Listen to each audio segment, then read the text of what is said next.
Well, hello there, ladies and gents. I'm Tammy Ski. Thank you so much for popping by my channel. Now I know what you're thinking. Oh, it's the technology lady back with another video. But I promise you, it is not that channel, and it's not going to be one of those videos. If you look down, you might see this is a new channel because on this channel, I'm going to be talking about politics. Oh no, not politics, but it's such a tenuous time in our country right now that I think everyone needs to stand up because our First Amendment right is being threatened as we speak. And that should absolutely chill you to your core. When the guy that's sitting behind the Resolute desk decides to silence his critics and stifle our voices, that should be chilling. Yeah, I think there's a reason that the framers made that baby number one because it's so important. You have to be able to stand up and tell your leaders, your elected officials, what they're doing wrong, what you don't like, what you think they need to do better. It's just the core of what America is supposed to be. This here is some McCarthy era stuff, right? It's awful. Listen, of course, it goes without saying what happened to Charlie Kirk it's horrendous. That should never happen to anyone. Violence is never the answer. Started with Colbert. Now he's moving on to Jimmy Kimmel. Now I know what you say. Oh, but it wasn't really him. It's the FCC. But the FCC is there to operate for the good of the people. Yeah, that's us. Now, just a reminder of what Jimmy said. We hit some new lows over the weekend with the MAGA gang desperately trying to characterize this kid who murdered Charlie Kirk as anything other than one of them and doing everything they can to score political points from it. I don't love that Jimmy said that. But was it really that got him in trouble, or was it this? In between the finger pointing, there was grieving. On Friday, the White House flew the flags at half-staff, which got some criticism. But on a human level, you can see how hard the president is taking this. My condolences on the loss of your friend Charlie Kirk. May I ask, sir, personally, how are you holding up over the last day and a half, sir? I think very good. And by the way, right there, you see all the trucks? They've just started construction of the new ballroom for the White House, which is something they've been trying to get, as you know, for about 150 years. And it's going to be a beauty. Yes. Okay. He's at the fourth stage of grief, construction. There's demolition, construction. This is not how an adult grieves the murder of someone he called a friend. This is how a 4-year-old mourns a goldfish, okay? That's the thing that sent Donald Trump over the edge. The FCC is supposed to function for the good of the people, not to appease the president. It's always the hypocrisy that makes me the angriest. So Kimmel is getting pulled off the air for saying that. But meanwhile, you have Brian Kilmeade over on Fox News say something that is way worse. They have given billions of dollars to mental health and the homeless population. A lot of them don't want to take the programs. A lot of them don't want to get the help that is necessary. You can't give them a choice. Either you take the resources that we're going to give you, or you decide that you're going to be locked up in jail. That's the way it has to be now. Or involuntary lethal injection or something. Just kill them. Just kill them. Nah, geez, what a problem these crazy homeless people are. They're going to take their medication, kill them. And then, of course, what happens after that? Somebody goes on a rampage in a homeless encampment. This absolute erosion of our First Amendment right is so scary. And this is a slippery slope. This is a very slippery. The slope is so slippery.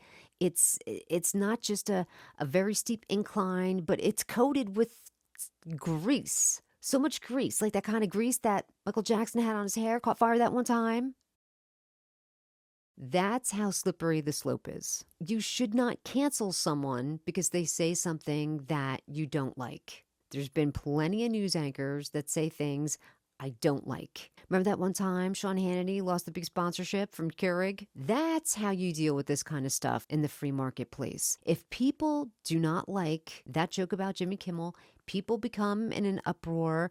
The advertisers catch wind of it and they start pulling their ad revenue. And that's how you punish someone who's on TV that says something that you don't like or that you don't agree with. See, that's the power of the people. We all get together and we can make things happen.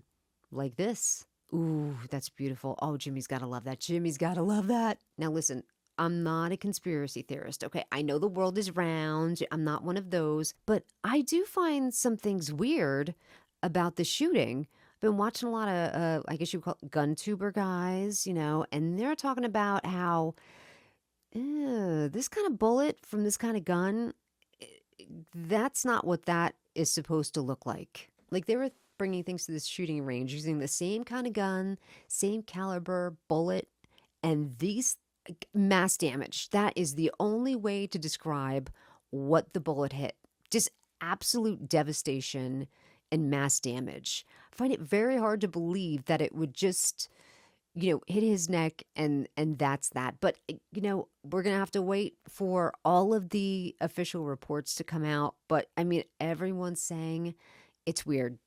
It's very, something is off. And then I think other people are starting to realize it, and we see, Charlie Kirk was the man of steel. He stopped the bullet with his neck.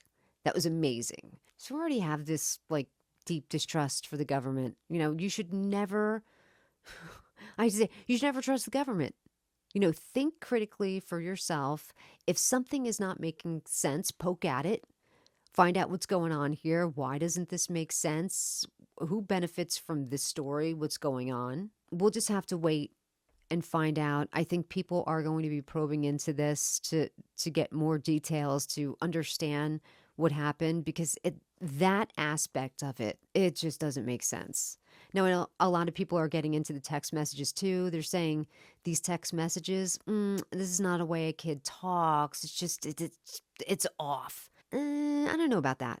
This kid seems to be a socially awkward person. I mean, who shoots someone, just because they don't agree with what the other person is saying? That kind of hate can't be negotiated away. Oh, so let's go murder somebody. And talking about the text thread, that whole thing, hey, remember when I was engraving the bullets?